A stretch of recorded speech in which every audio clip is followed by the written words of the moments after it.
La surveillance. Définition. La surveillance engendre la solitude. On la, on la confond souvent avec la répression, là où elle n'en est que l'antichambre et la condition, voire Assange l'antisouffre. Paranoïsante, la surveillance l'est, parce qu'elle est l'étape préalable à la violence, mais qu'elle demeure parfaitement intangible, impalpable et indéterminable. Par définition, ainsi, la surveillance vous cible, mais ne vous touche pas. Considérée avec suffisance dans l'ignorance ou l'indifférence, elle mène à l'arrestation et à la détention. Mal évaluée, elle expose au pillage et à l'entrave, terme utilisé par les services de renseignement pour désigner des opérations de déstabilisation mises en œuvre envers leurs adversaires. Surestimée, à l'inhibition, l'isolement, l'anomie et, in fine, l'abandon. En ces affaires, notre regard détermine celui de l'autre. Notre ressenti et sa gestion déterminent l'échec ou la réussite de celui qui nous observe. La surveillance est avant tout un pas de deux entre psychés qui, se toisant, vont se défier. Nous pouvons à tout moment devenir les surveillants de nos surveillants, et cela fait d'ailleurs partie de nos devoirs lorsque nous nous engageons. Une opération d'entrave éventée retourne la violence de l'appareil de pouvoir qui sur vous s'était jeté et heurte celui qui s'apprêtait à vous frapper. C'est en quête de cette victoire facile, de cette récompense à court terme, dans laquelle les esprits les plus malades, qui cherchent à se donner de l'importance, se précipitent. Alors ils se comportent en ennemis, invisibilisant ceux qui, véritablement ciblés, prenant des risques et s'exposant au regard des autorités, verront leur avertissement noyé et ignoré. L'existence de mécanismes de surveillance ne peut être démontrée que grâce à des preuves qu'il faudra arracher à l'adversaire, puisque votre propre ressenti est un océan d'impostures, d'opposants de pacotille et de personnes en grande souffrance se pensant persécutées parce que blessées, ne suffit en ces matières à rien établir. Cela engendre, dans l'entretemps, et parfois de façon définitive, de grandes violences. Car lorsque vous sentez sur votre pas de porte des ombres s'approcher, que les signes s'amoncellent, que votre conviction se forge, mais qu'elle demeure impartageable, faute d'une part de critères communs, d'autre part d'alliés avec qui échanger, enfin de témoins ou de preuves à présenter, s'immisce le doute et avec la crainte, a fortiori, les accusations de folie. L'action politique est d'ailleurs souvent faite de moments de pause, moments dans lesquels s'immiscent des pensées mauvaises, ayant trait à l'inutilité de la lutte, ses échecs et l'imposture qui en découlerait. En des environnements hostiles où le pouvoir et ses alliés font tout pour non seulement vous retirer votre dignité, mais aussi vous convaincre de votre laideur et de votre inutilité, il est difficile de résister à ces tremblements parasites qui vous font douter de tout, de vous le premier. Alors pour certains, c'est la tentation de se rendre intéressant. Pour d'autres, au contraire, dans le tremblement solitaire, c'est que la moindre âme qui les approche soit intéressée. L'appareil de surveillance et de répression politique est le plus souvent invisible, contrairement aux simples dispositifs de maintien de l'ordre, qui aiment se montrer et ont pour vertu cette explication de leur mécanisme à défaut de leur instrumentalité. Que distingue un véritable opposant politique harcelé par les autorités jusqu'en sa plus proche intimité, mais également et le plus souvent de façon plus violente encore, que par part importante de la société, craintive de ce dernier, en ce qu'elle dépend des prébendes du pouvoir et de sa stabilité. Qu'est-ce qui le distingue d'un individu n'ayant jamais été ciblé par qui que ce soit et qui voit sur lui s'amonceler des difficultés jusqu'à n'en plus finir, du fait non de sa geste ou d'une persécution individualisée, mais simplement de la déstructuration de la société, de ses propres errements, m'étant effondré et dévasté qu'il finit par avoir l'impression d'une main invisible qui chercherait par le couler et, soit par un appel à l'aide, soit par sincère croyance en ce que son échec ne pourrait être le sien, ni celui de la société,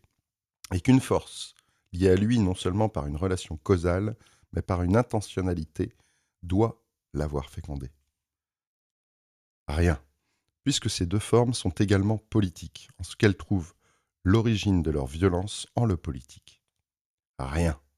puisque les deux cherchent, en le dénonçant, à revendiquer leur droit à agir sans être entravés. Rien, enfin, car tout de naissent de la déstructuration de la société. Tout, pourtant, parce que l'un a les moyens de son agir et que l'autre, à travers ses dénonciations imaginaires, tente d'attirer l'attention afin que lui soit rendu ses moyens d'agir. L'un et l'autre cherchent certes à persévérer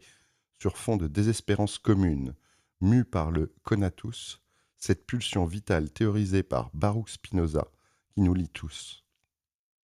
Du point de vue de la société, ils sont deux symptômes à traiter, deux individualités à protéger.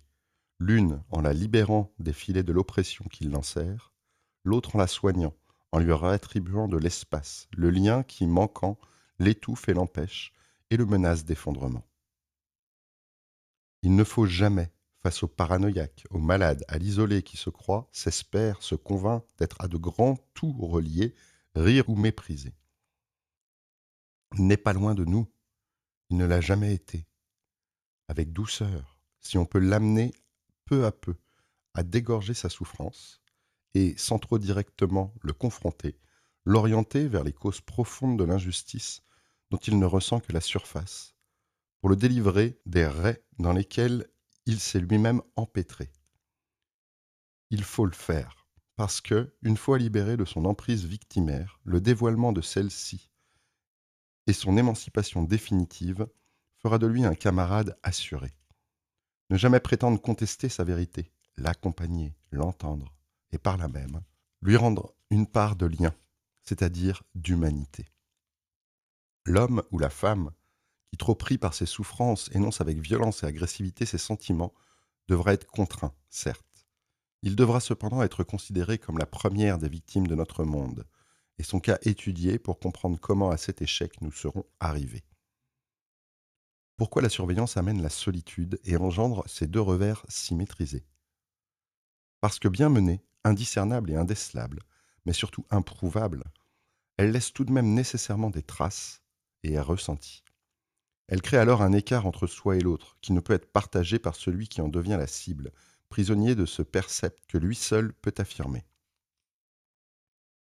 Parce qu'elle restreint notre puissance d'agir en nous amenant à anticiper la répression dont elle est la condition sine qua non, à la surestimer et en conséquence à nous inhiber. Des populations entières ont été ainsi tenues en laisse par le fantasme de toute puissance d'un pouvoir qui les scrutait, fantasme sciemment alimenté, nourrissant la crainte, la peur, la panique, la conformité. C'est ce qui nous a amenés à une critique ferme des révélations d'Edward Snowden, qui ne nous ont jamais donné accès au moindre contenu collecté par les dispositifs qu'il dévoilait, mais simplement aux méthodes de surveillance utilisées, nous laissant dans l'impression d'une toute-puissance omniscience de ceux qui nous dominaient, puisque par voie de conséquence, nous nous sommes tous observés, sentis observés. L'absence de perception de la concrétisation des conséquences de cette surveillance de masse lui a donné les atouts de l'omniscience et de la toute-puissance. Nous plaçons dans la position de l'enfant, incapacité au moindre geste, faute de savoir quelle est la véritable extension et nature des pouvoirs de ses parents, lui apparaissent. De par cette asymétrie, capable à tout moment de le contraindre et le sanctionner, et dès lors l'éteignant en ses pulsions et sa vitalité. Qu'est-ce qu'un enfant qui se saurait toujours surveillé? Rien de moins qu'un suicidé de la société. Toute société politique est par nature surveillante. Le contrôle par le politique de sa société est essentiel. Les démocraties libérales ont construit des cadres qui visent à protéger l'individu, mais jamais sa masse, comme en tout autre domaine. C'est d'ailleurs ce qui a donné naissance à la notion d'intimité, censée limiter l'espace de pénétration du politique, de ses regards, voire l'au-là. Pour échapper à une quelconque forme de surveillance face aux appareils de répression contemporains, il faut avant tout apprendre à l'accepter, la considérer comme une donnée naturelle, à laquelle on ne saurait échapper, mais qui n'a pas vocation à nous atteindre, et avec laquelle il faudra apprendre à naviguer. Il est facile de s'isoler des dispositifs de surveillance. Les mesures ciblées sont rares, voire inexistantes statistiquement. Et avec un peu d'astuce et un peu d'effort, il est aisé de les contourner. Le problème de la surveillance contemporaine est son rapport à la temporalité. La tension créée par la surveillance de masse, couplée au stockage des données, consiste en ce qui, compris lorsque vous n'êtes pas ciblé au présent, la capacité des États à pêcher au chalut et tous nous surveiller tout le temps est un autorisant à revenir en notre passé et en un minority report inversé, celui, le seul, que l'on devrait parfaitement craindre. Reconstruire et reconstituer nos cheminements jusqu'au moment où notre engagement politique nous aura amenés à lutter. Alors, les voilà armés pour frapper. Voilà pourquoi la surveillance de masse est insupportable. Bien loin des fantasmes qui consisteraient à faire des appareils de pouvoir des instruments capables de, en permanence et en direct, nous contrôler. Qu'en déduire? Le plus vite possible, s'émanciper et, à défaut, distribuer et disséminer le risque en démultipliant les plateformes et outils de façon à les disperser. Pour le reste, et dans les cas les plus évidents, ce qui nous éloigne de la mélasse du quotidien, là où il devient quasi impossible de se protéger, les choses les plus simples suffiront. Craignez-vous vos téléphones et ordinateurs piratés? Réunissez-vous en un lieu dont l'adresse n'aura pas été partagée. Craignez-vous le lieu sonorisé? Quelques mètres suffiront à contourner l'obstacle. La légèreté avec laquelle on sera en mesure de se dire « voilà les seules choses dont il compte qu'elles ne puissent jamais être captées et par conséquent déterminées » est cardinale pour assurer notre survie et la stabilité de notre vie sociale, professionnelle, politique et enfin intime, elle-même condition de notre capacité à la lutte, et contribuer à l'émancipation des nôtres, si ce n'est de la société. Déduction. Il est essentiel de considérer comme des animaux sauvages les instruments de communication contemporains, d'apparence domptable, toujours menaçant de retrouver leur véritable nature et de se jeter sur nous comme un roi le ferait sur sa proie. Les appareils de surveillance et de répression sont devenus certes paresseux, comme domestiqués, depuis que nous leur avons offert un accès quasi illimité à nos interactions sociales via nos téléphones et ordinateurs, devenus appareils espions portatifs capables de s'infiltrer jusqu'au tréfonds de nos intimités. La France excelle cependant encore aujourd'hui dans la surveillance physique de sa société, du fait d'un maillage fin de son territoire qui est confié aux renseignements territoriaux. Héritier des agents royaux et des structures développées par Joseph Fouché, ministre de la Police ayant assuré la continuité et le renforcement de l'État entre la Révolution, Napoléon et la Restauration, les RT travaillent alternativement en milieu ouvert ou sous couverture et sont chargés tant de la collecte et de l'analyse d'informations publiques que du travail de sources disséminées au sein du territoire qu'ils peuvent, le cas échéant, rémunérer. Chargés de faire connaître à leur service central, SCRT, et au préfet, et donc au gouvernement, l'état de l'opinion, les préoccupations et points de tension qui traversent le pays, et tout élément susceptible de faire l'objet d'un usage politique. Ils actualisent régulièrement leur savoir, identifiant les principales figures sociales susceptibles de susciter des troubles ou simplement d'animer des mouvements populaires, infiltrant les groupements politiques et syndicaux, recueillant des informations sur les vies publiques et privées des uns et des autres. La concentration des ressources par l'État permet à ce dernier d'avoir cette ambition d'omniscience qui, à contre-coup,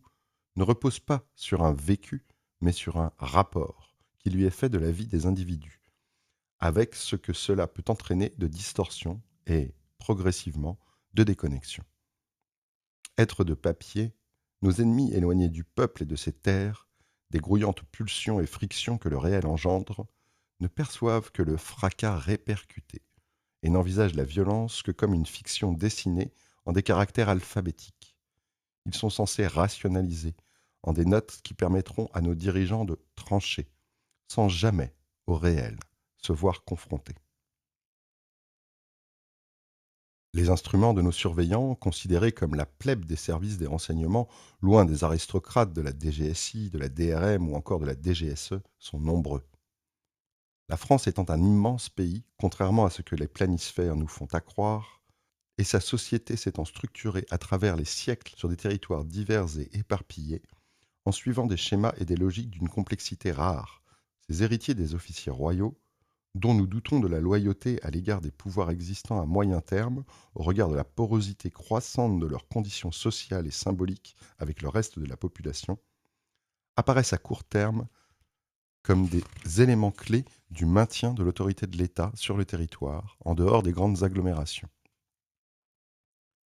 Le millefeuille législatif et réglementaire français offre aux administrations, qui demeurent sous tutelle politique, une capacité de nuisance et une marge d'appréciation majeure à l'égard de leurs sujets,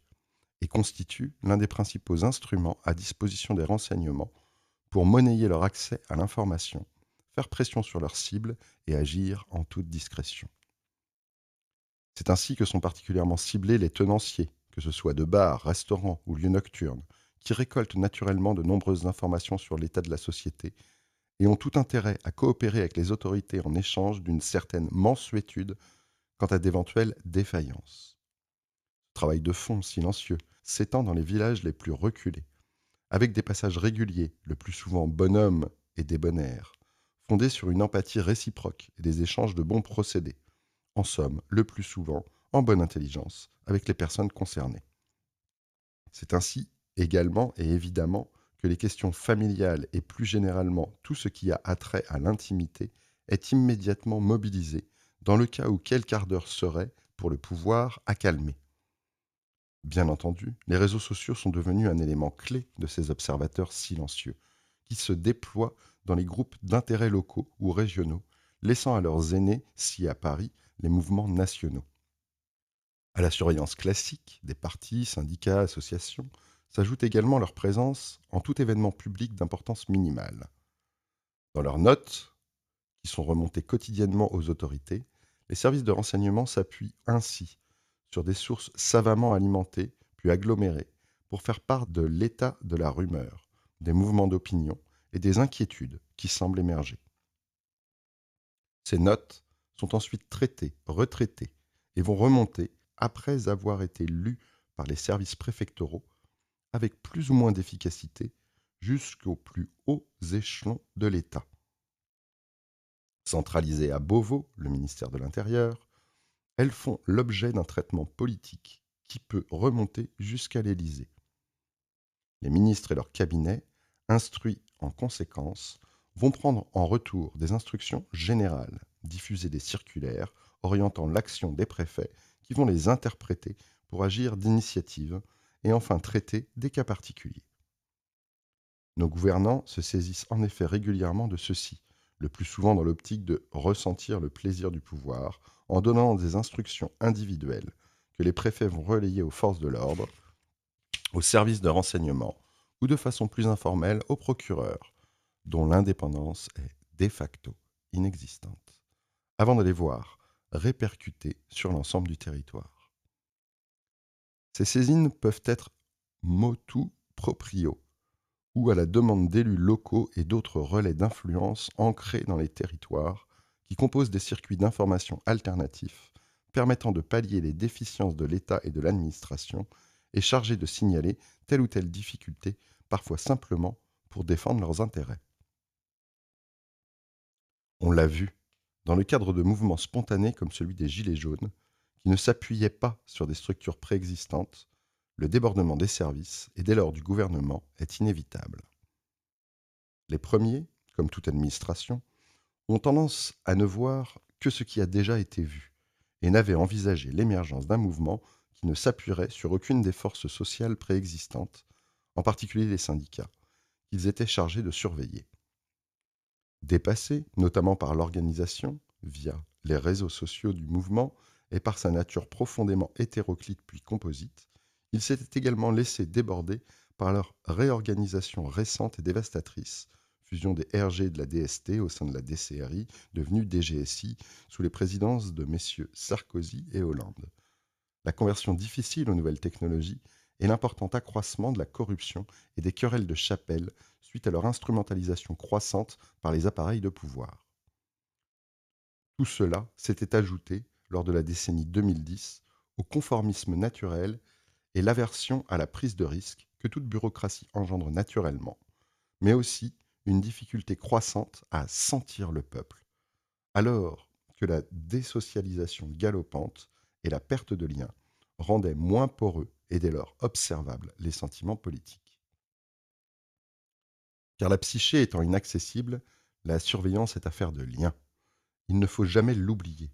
La captation s'appuie sur ce qui a vocation à être partagé,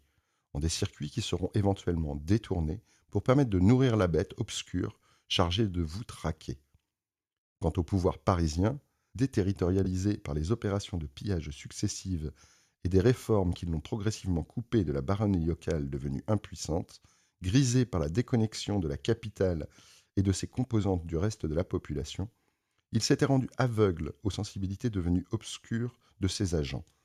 forcé de recourir massivement à des officines privées, non pour voir, mais simplement penser et tenter de se fabriquer des images qui le reste de la population pouvait séduire. C'est ainsi que des milliers de personnes, à Paris, sont payées pour, au quotidien, mentir, fabriquer, se surveiller et construire des récits chargés de recueillir des suffrages qui, à leur tour, en ressources captées par l'État et redistribuées en leurs petites mains, permettra de tout cela financer avec plus-value à la clé. Bien entendu, cette guerre des fictions ne tient que tant qu'un consentement à la croyance demeure. Lorsque le réel cogne, à la faveur d'un excès de pillage, disons la création d'une taxe carburant, le château de cartes, dénudé, commence à s'effondrer. Cette situation a offert un avantage tactique à ce qui deviendrait le mouvement des Gilets jaunes. Avantage si déstabilisateur qu'il aura forcé le pouvoir à mobiliser en urgence des unités de police non entraînées au maintien de l'ordre pour tenter de contenir son peuple, massivement soutenu, alors qu'il se jetait sur Paris, devenu citadelle retranchée, voyant ses exploités si bien domptés et civilisés devenir d'étranges et inquiétants barbares, prêts à piller ses richesses et capitaux accumulés, tandis que les CRS et gendarmes mobiles se montraient incapables et probablement peu motivés à l'idée de les contenir et les maîtriser. C'est ainsi que des hordes de policiers, de rue, chargés du maintien de l'ordre dans les banlieues difficiles, où l'individu n'est jamais tant considéré comme un humain que comme un être à dompter, durent être déversés de façon précipitée sur les Champs-Élysées,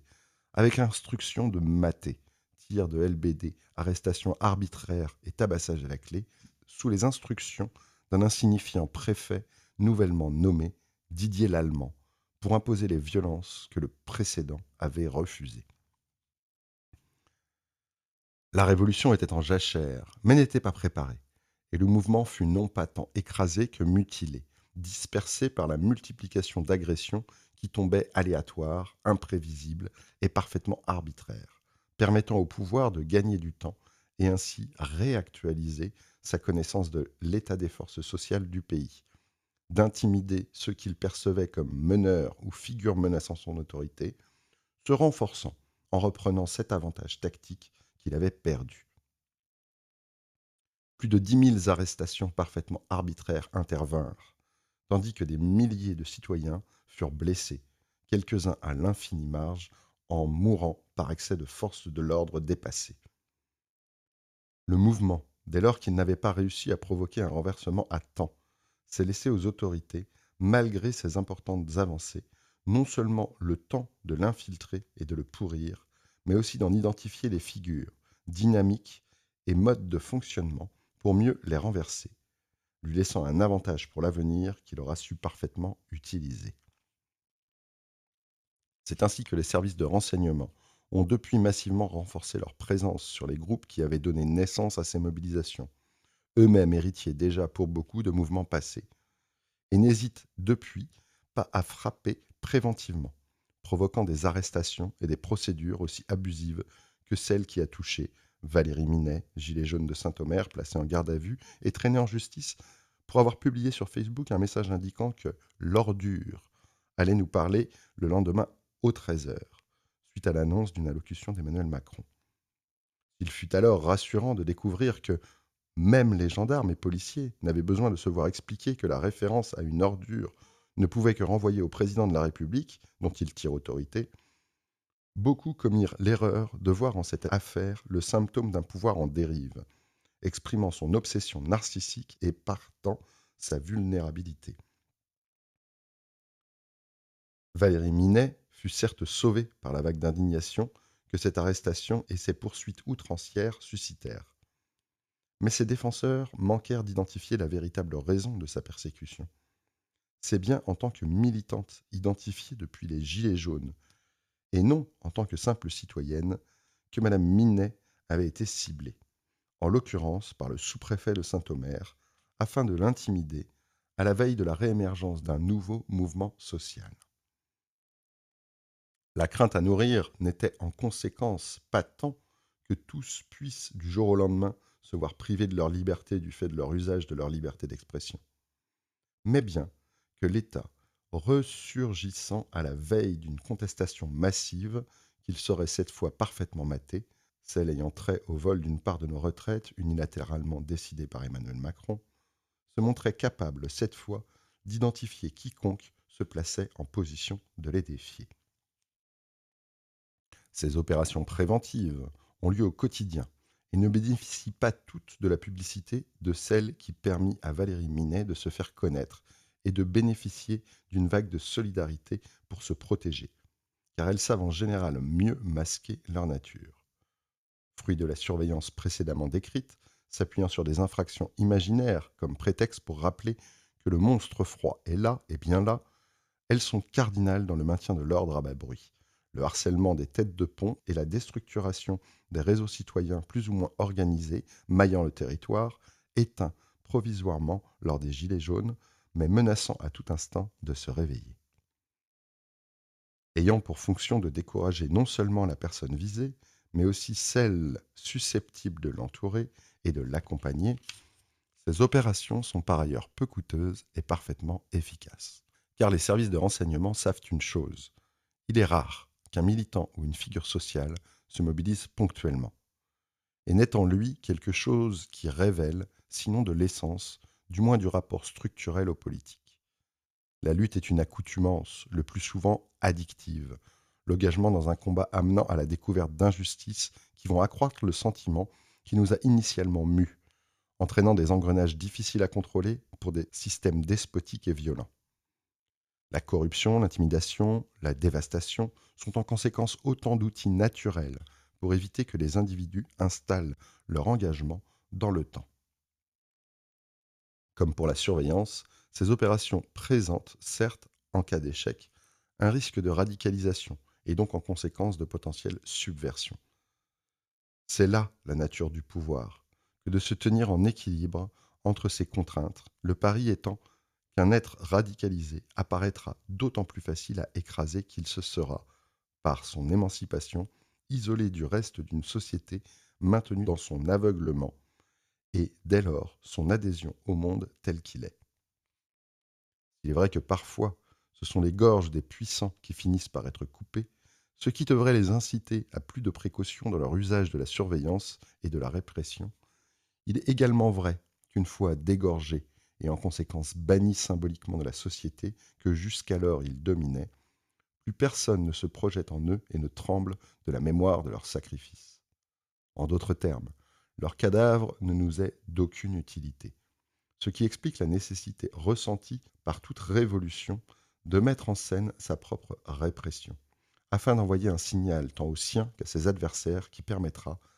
par le rapport au symbole et à une forme esthétique, de perdurer au-delà des corps et de rappeler à tout un chacun ce qu'il en coûterait de tenter de la trahir ou l'inhiber, entraînant des boucles que les classes dominantes ne savent enrayer qu'en moralisant le sujet et cherchant à susciter le dégoût au sujet de ce qui hier fascinait. Note 21. Note 21. On notera que le subversif Foucault aura joué un grand rôle par sa dissection du supplice de Damien dans la désactivation de ce mécanisme fondamentalement révolutionnaire et inhibant de toute forme de violence politique, en son sens le plus accaparant. Il n'aura probablement noté que ce fut la faiblesse de Louis XV qui signalait son incroyance en son propre pouvoir, dramatiquement renforcée par celle de Louis XVI, qui enfanterait ce que l'on sait, et notamment les violences révolutionnaires et napoléoniennes, chargées respectivement de rétablir l'autorité et l'inquiétude au sein et en dehors d'un territoire menacé. La subversion de ces forces d'intimidation institutionnalisées est le plus souvent d'apparence tout à fait légitime, subversion qu'il nous est absolument essentiel de mettre en œuvre afin d'éviter que des vagues de violence et de contre-violence ne charrient vers la surface les éléments les plus obscurs de notre société et nous laissent entre les mains piégeuses d'entrepreneurs de haine, ne peut que passer, d'une part, par le retrait de toute forme de croyance ou d'adhésion a priori à des expressions, décisions ou procédures énoncées ou enclenchées par nos adversaires, les institutions, et d'autre part par la lutte systématique et collective contre toute tentative d'isolement de citoyens et d'engager par la mise en œuvre de procédures visant à les éteindre et les bâillonner. Nous devons nous imposer un impératif éthique, ne jamais profiter de pièges de cet ordre pour régler nos comptes ou faire avancer notre cause au détriment d'un concurrent. L'adversaire est le pouvoir, et jamais telle assertion ne saurait être renversée. Féroce et vorace, nous devons l'être, mais en nous sachant à tout instant exposés à ce que nos méthodes nous soient appliquées. Il nous faut systématiser la mise en œuvre d'une solidarité de principe à quiconque s'est engagé pour ou à nos côtés et se verrait ciblé, quel qu'en soit le prétexte, par une opération liée à l'État et ses affidés, que soit via le droit pénal, la presse ou tout autre instrument d'oppression. Il doit être notre devoir de considérer de façon présomptive non seulement l'innocence, mais aussi la nature politique de la procédure menée à l'encontre du ou de la camarade ainsi attaqué, et de nous mettre en position de nous, et non un tiers, le ou la juger, ce qui nous fera progresser dans la constitution d'appareils alternatifs aux présentes autorités. Toute tentative de distinction visant à faire d'éléments énoncés ou instrumentalisés par l'adversaire des instruments que l'on retournerait a priori sans réappropriation préalable contre l'un des nôtres au sein d'une même famille devra être sévèrement reprochée, traitée et considérée avec le plus grand mépris, car étant de nature à fragiliser l'ensemble du corps social engagé dans la lutte. Cela veut-il dire qu'il faut organiser l'impunité au sein de nos mondes ? Bien au contraire. Et c'est avec la plus grande rigueur qu'il faudra étudier, analyser, comprendre et éventuellement écarter quiconque aurait atteint à nos principes et valeurs, sans oublier le poids de l'engagement et les circonstances qui auront pu amener à dévier, mais sans considérer qu'une quelconque forme de piété politique suffirait à l'excuser. Il nous faut savoir la bêtise avec laquelle les mondes militants traitent de la question du péché, et se rappeler à tout instant l'essentielle injustice avec laquelle ils se montrent tout à la fois capables de se pardonner ou au contraire de faire violence, utilisant le tort de l'autre comme instrument politique pour propulser leurs idées.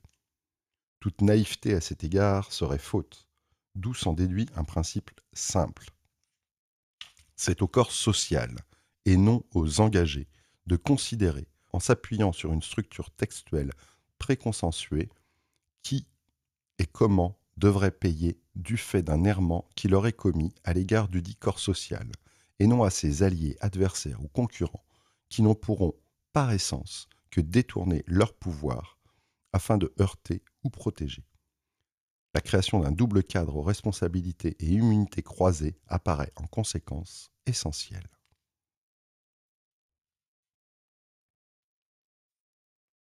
Revenons à notre matière, à la structuration territoriale du renseignement, mise en œuvre par des plébiens, souvent méprisés au sein de la structure étatique, s'ajoute un certain nombre de couches. Les services centralisés de la DGSI et les services de police et de gendarmerie spécialisés, dotés d'instruments de surveillance algorithmique et numérique étendus, mais aussi d'une couverture très précise des territoires urbains, via notamment la vidéosurveillance permettant de reconstituer les parcours empruntés a posteriori, bien plus que prévenir une quelconque infraction. Note 22. Note 22. Il faut prendre en compte non seulement les caméras préfectorales et municipales, mais également l'accès au réseau de surveillance privée et jouer sur la durée de conservation des données définies légalement et réglementairement, ainsi que d'un embranchement beaucoup plus direct et une forme d'autorité à la fois à l'égard du politique, des forces de l'ordre traditionnelles et de la magistrature. leur position intermédiaire leur donnant d'ailleurs souvent un rôle démesuré du fait de la surestimation par chacun de ces mondes de ces relais en les deux autres. Ces agences, relativement puissantes, sont elles-mêmes interconnectées aux côtés de leurs sœurs militaires et douanières, avec des services de renseignement alliés, notamment aux États-Unis, dont la capacité de surveillance n'est limitée que par la compétence, le nombre d'agents traitants et les priorités politiques fixées, afin de filtrer et sélectionner les informations que les GAFAM récoltent au quotidien. Disposant d'agents territoriaux distribués sur l'ensemble du territoire, la DGSI a une double fonction de renseignement et de police judiciaire, c'est-à-dire qu'elle peut à tout moment se muer en service d'enquête traditionnelle pour récolter des preuves qui pourront servir contre vous dans le cadre de procédures de justice, ce qui n'est pas le cas en théorie au titre de ses activités de renseignement. Cette schizophrénie donne à l'État une large marge de manœuvre qu'il fait mine de maîtriser par toute une série de dispositifs et d'autocontrôle et de murailles de Chine largement inefficients. Elle n'offre qu'un avantage. La DGSI ne peut en théorie transmettre des éléments recueillis au titre de ses activités de renseignement à l'institution judiciaire. Elle se trouve donc le plus souvent dans l'obligation de blanchir ses sources et et preuves, ce qui l'amène parfois à faire usage de manœuvres peu orthodoxes et souvent à devoir chuchoter à l'oreille de procureurs et juges afin de les convaincre que la faiblesse des dossiers d'enquête n'est qu'apparente, en leur montrant des preuves impossibles à contrôler et non soumises au contradictoire, qui ne seront jamais exposées au cours des procédures judiciaires, amenant à des condamnations en apparence aberrantes et particulièrement difficiles à contrer pour le prévenu et sa défense, ainsi aveuglé et mis devant le fait accompli dans le cadre de procédures Potemkin. La DGSI est chargée à la fois de missions défensives et offensives, et joue son rôle dans une certaine confusion, s'attaquant le plus souvent à des cibles de petite ampleur, là où on l'attendrait exclusivement sur les affaires de premier ordre. Son alliance avec les agences étrangères et sa capacité à tirer des informations de mécanismes de surveillance de masse centralisés par la DGSE n'est exposante que lorsque vous ne prenez aucune mesure de précaution. La durée de stockage de ces données, relativement faible, permet, en cas d'absence de ciblage préalable, d'échapper à un traçage trop précis de vos activités, à condition que vous ayez vous-même acquis des réflexes suffisamment sains dans votre utilisation des outils du numérique. Il ne faut cependant pas sous-estimer cette surveillance généralisée, révélée par les Wikileaks et Edward Snowden, notamment qui permet très rapidement, lorsque vous devenez une cible politique et dans le cas où vous auriez fait un usage important des GAFAM ou simplement de votre téléphone par le passé, de reconstituer votre environnement social, professionnel et intime, retracer vos déplacements, identifier vos interactions et dessiner ainsi un portrait virtuel avec une précision suffisante pour vous dévaster, déstabiliser ou intimider sans difficulté. À défaut d'anticiper vos actions, cette surveillance permet également, dans le cas où vous seriez tardivement identifié, de rapidement vous réprimer. Les éléments récoltés par cette voie n'étant pas mobilisables judiciairement, mais pouvant orienter les démarches des autorités judiciaires de façon transparente. Une fois placé en position confrontationnelle avec le pouvoir, on gagne donc, si l'on peut, à se couvrir d'une position institutionnelle, d'alliance sociale, aussi nombreuse que possible, et à publiciser la lutte pour rendre dangereuse, car exposante, pour le pouvoir, la prise de mesures de surveillance ou de répression à votre égard. Il faut évidemment le doubler de précautions qui viseront d'une part à préserver le secret de votre action et d'autre part, et cela est très différent, à limiter au maximum les risques de répression judiciaire. Des exigences minimales consistant à utiliser soit des électroniques jetables et rapidement renouvelées, soit à en emprunter ou, plus utile encore, à en partager et les faire circuler régulièrement, en toutes circonstances à les utiliser de façon isolée à nos communications habituelles, devront être prises. Les mesures de surveillance informationnelle nourries par les mécanismes étrangers et ciblant individuellement des citoyens français engagés politiquement sont rares, et leur association à des mesures physiques est quant à elle extraordinairement rare. Nous en fûmes l'objet avec Wikileaks à partir de février 2017, une équipe de la CIA nous étant spécialement attribuée suite à une décision prise par son directeur avec l'approbation du président états-unien lui-même,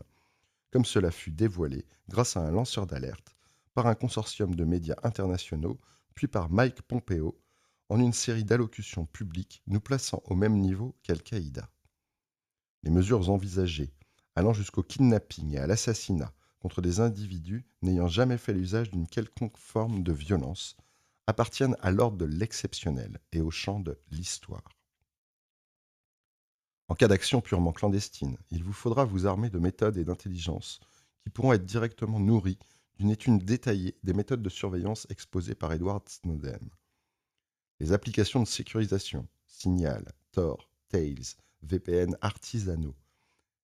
et les méthodes adjacentes, identité d'emprunt en ce qui concerne la ligne téléphonique, absence de mélange de l'activisme et du personnel, ou au contraire fusion absolue, jusqu'à les rendre invisibles. Attention particulière au bornage et à la géolocalisation, sont essentielles, mais ne servent que de protection de premier niveau. Dès lors qu'un ciblage individuel sera mis en œuvre, elles n'auront d'utilité qu'afin de ralentir vos ennemis, et non les entraver. Ces instruments de protection servent de fait principalement pour des luttes hybrides,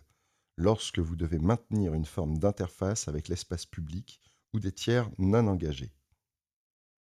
Les instruments dérivés, comme ceux permettant l'effacement de métadonnées des documents et d'ainsi en anonymiser la production, mais non la circulation, s'ajoutent à l'éventail des instruments à mobiliser. La sonorisation des lieux de vie, les trackers placés sur les voitures, les placements sur écoute et la géolocalisation sont possibles en judiciaire, c'est-à-dire pour une durée limitée et sous le contrôle d'un juge, et de façon indéterminée en renseignement. La transformation de votre téléphone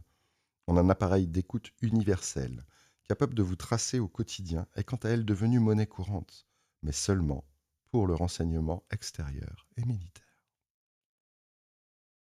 Ne pensez pas que l'intimité s'en tienne là, car les États font également appel à des barbouzes appelés à régler les cas les plus délicats.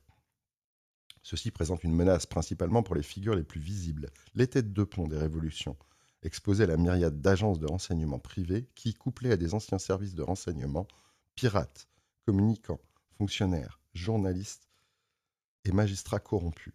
le plus souvent financés par des forces privées agissant en supplétif des pouvoirs politiques et oligarchiques,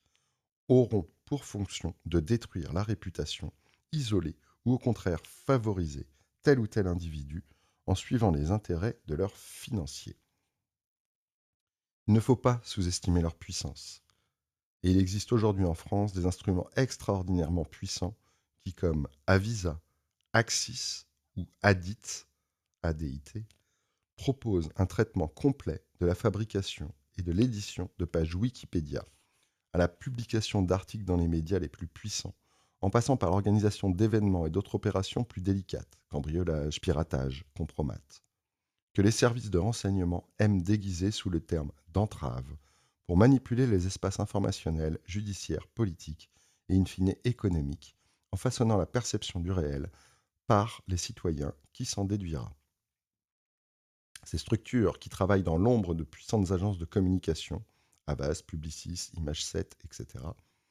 s'appuient en amont sur la maîtrise oligarchique des médias et en aval sur des réseaux de corruption plus ou moins légaux, le plus souvent friables et artisanaux, qui permettent à ces intermédiaires d'infiltrer des institutions étatiques, à commencer par la police, et dans une moindre mais réelle mesure, la magistrature, afin de récolter des informations et orienter leurs décisions. C'est ainsi qu'un édifice paralégal vient, à chaque fois qu'il est nécessaire, supplanter les constructions légales et réglementaires de droit commun et compléter les zones grises légalement encadrées dans lesquelles se déploient les services de renseignement. Vous qui vous demandiez comment des organes de presse comme Mediapart parviennent à obtenir tant d'informations en provenance d'enquêtes policières, procédures judiciaires, et de plus en plus souvent parviennent à les enfanter en un système circulaire qui se nourrit lui-même, n'aurez qu'à suivre les liens familiaux de certains de leurs journalistes, de Fabrice Arfi à Clément Le Foll, et comment elles se combinent avec les réseaux historiques de son fondateur, Edoui Plenel, dont la proximité avec Alain Minc et Xavier Niel et bien d'autres trafiquants de premier plan, a joué, aux côtés de ses amitiés avec des hommes politiques de premier plan, comme Dominique de Villepin et François Hollande, particulièrement bien informés, un rôle clé. Se dessine un monde ainsi où les bordures des systèmes policiers, judiciaires, politiques et communicationnels permettent, par croisements successifs, d'éliminer ou protéger. Tout l'art de ces êtres est, prenant appui sur des dispositions législatives, de ne jamais exposer leurs appartenances et dépendances systémiques. Le licenciement brutal d'Aziz Zemouri, journaliste au puissant hebdomadaire Le Point, suite à une erreur commise dans ses fonctions de blanchisseur en chef de ses réseaux, la fausse information qu'il avait publiée concernant Raquel Garrido et Alexis Corbière était trop grossièrement fabriquée par l'une de ses sources payée pour la fabriquer, fut à cet égard révélateur. Depuis des années, et comme nombre de ses comparses, celui-ci fabriquait, blanchissait et publiait sur commande des informations dont l'objectif était de détruire tel ou tel individu qui menaçait tel ou tel intérêt. Note 23. Note 23. Ainsi s'était-il acharné sur moi, des mois durant, lançant la panique morale relative à mon implication supposée et finalement démentie dans la chute de Benjamin Griveaux, avant de multiplier des assertions tout aussi calomnieuses en pure impunité, trouvant appui sur la republication de son média pour les disséminer dans l'espace informationnel et leur faire acquérir, par patines successives, une apparence de vrai.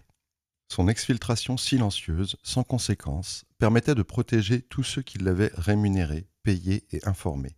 Bien que condamné pénalement à 5 reprises, il avait pu des années durant procéder sans conséquence, alimentant son employeur en se reposant principalement sur des taupes au sein de l'établissement policier, allant du cabinet du ministre de l'Intérieur jusqu'aux plus insignifiantes brigades des commissariats parisiens,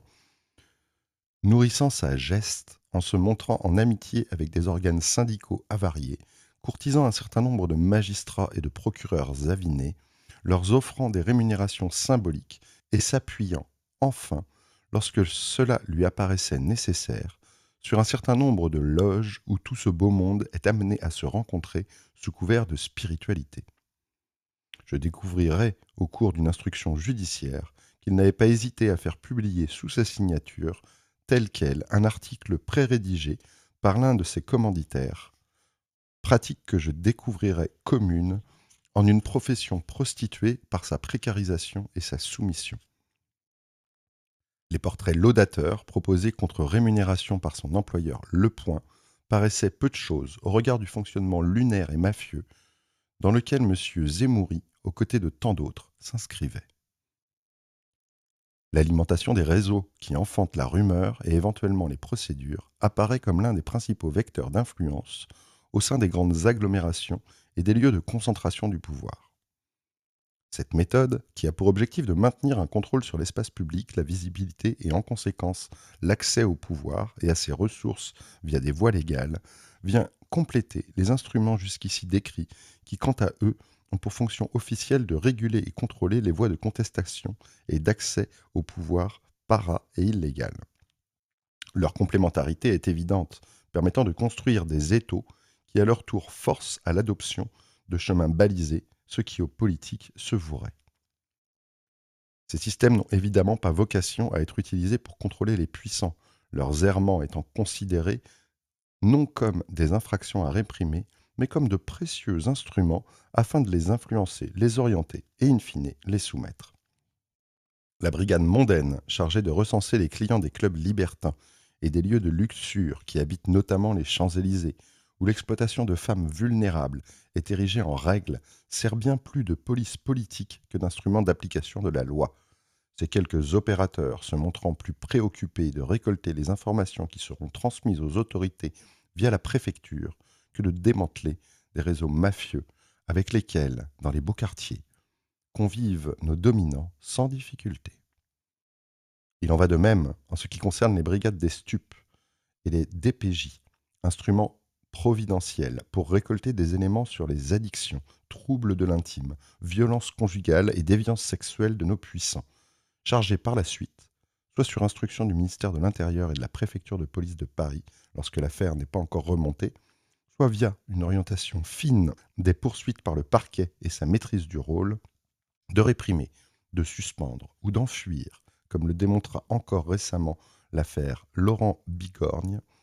du nom du pilier d'En Marche, agent de liaison entre le milieu des affaires et Emmanuel Macron,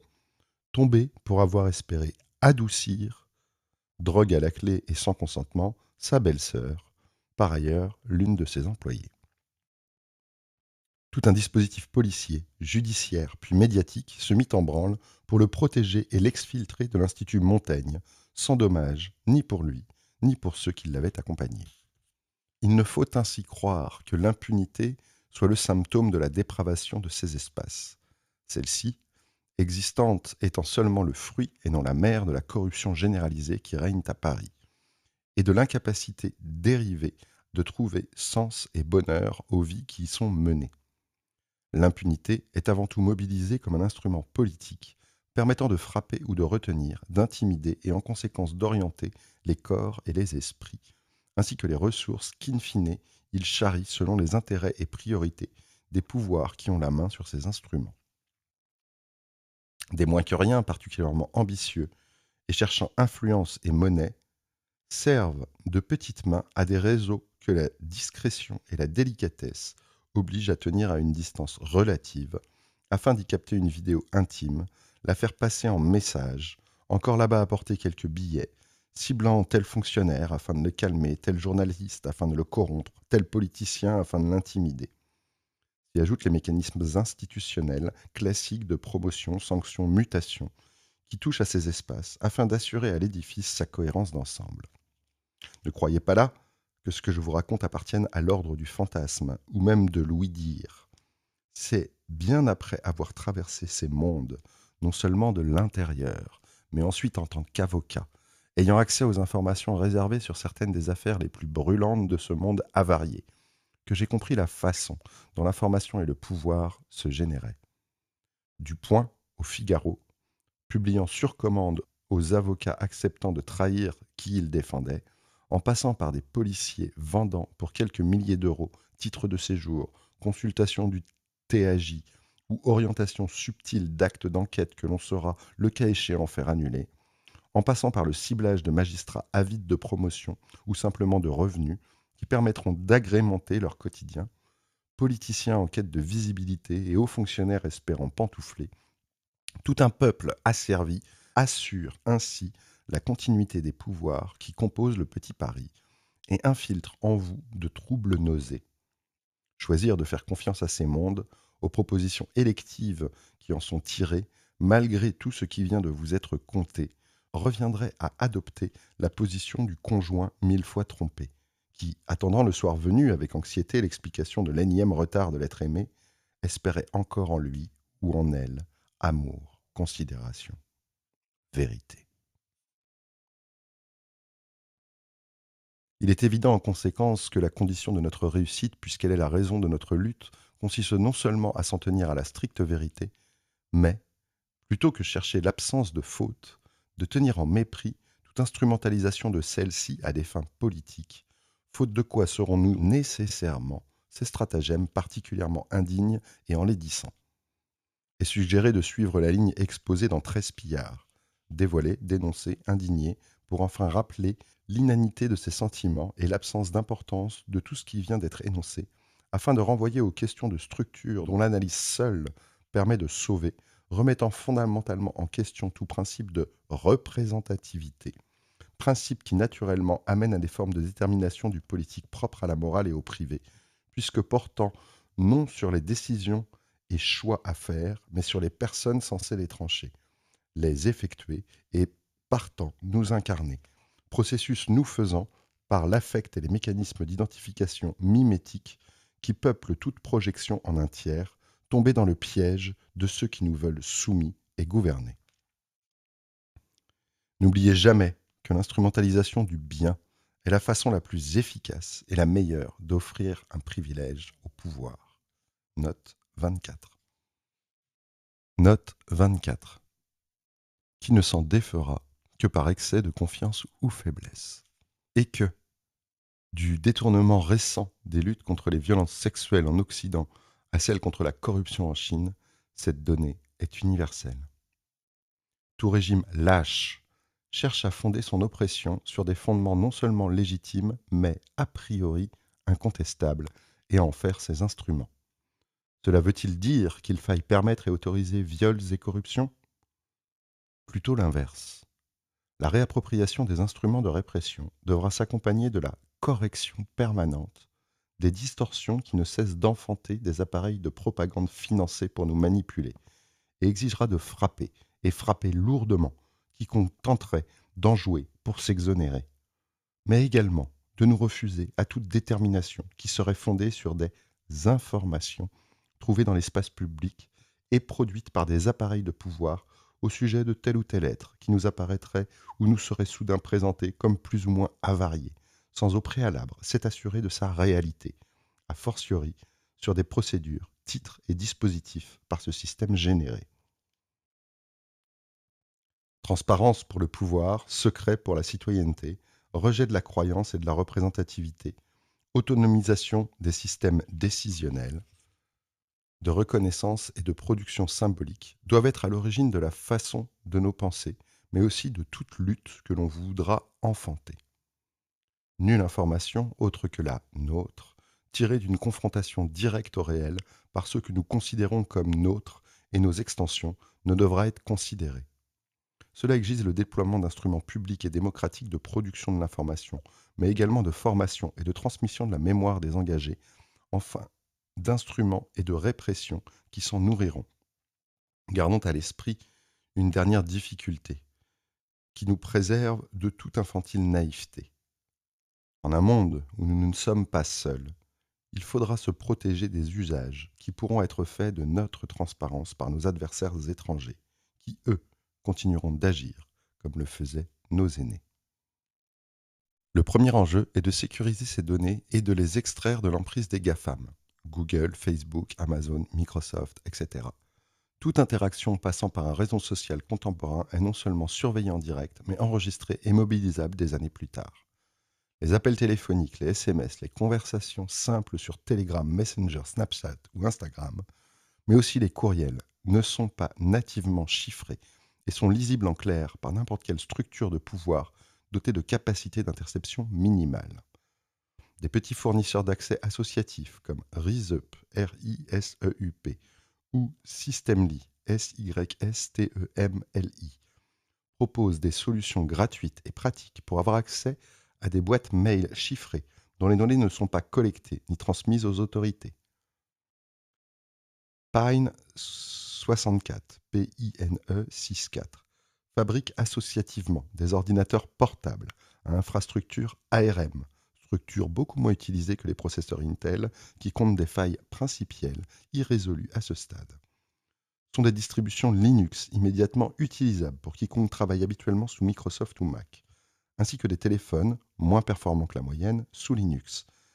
avec des switches permettent de couper physiquement caméra, micro, Wi-Fi, réseau. Vous serez toujours identifiable via votre carte SIM et toute communication passée en clair sera interceptée. Tor Browser, TOR, permet une navigation anonyme. Attention à réinitialiser la connexion entre chaque connexion à un site tiers. Plus lent que les navigateurs habituels, il offre des niveaux de sécurisation élevés qui croissent naturellement avec le nombre d'utilisateurs, rendant d'autant plus difficile toute identification. Signal permet, sur Mac, Android et iOS, d'échanger de façon chiffrée et ne contient pas de porte dérobée, contrairement à WhatsApp, mais fait tout de même passer les messages par ses serveurs. C'est une solution, sinon invulnérable, du moins très largement suffisante, pour un premier niveau d'engagement, à savoir en amont de tout ciblage individuel. Il faudra ainsi garder à l'esprit que le dispositif téléphonique reste vulnérable et que si l'échange sera chiffré et donc protégé d'interception, une surveillance en temps réel ou la captation postérieure des données restées sur le dispositif lui-même pourra intervenir. Pour un niveau supérieur d'échange, il faudra passer par des solutions OTR, Jitsi, J-I-T-S-I, ou Pingin, P-I-D-G-I-N, plus compte XMPP, que le collectif Framasoft propose de façon gratuite. La question culturelle est fondamentale. MuTorrent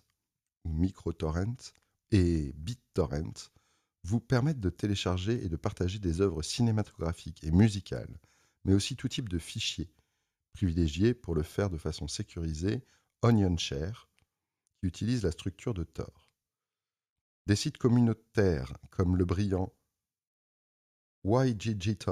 YGG et le mot torrent, proposent d'immenses bibliothèques de savoir, là où Netflix se contente d'à peine 2500 films en France, dont la plupart avariés et commerciaux, sans payer d'impôts.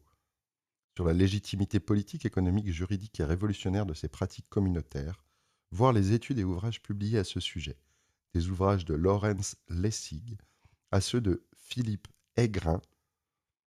en passant par le documentaire sur Aaron Swartz ou encore l'ouvrage Réponse à Adopi. En cas d'engagement plus structuré, le système d'exploitation portable Tails, T-A-I-L-S, propose des sécurisations particulièrement efficaces, intégrant d'office une grande partie des précédentes solutions.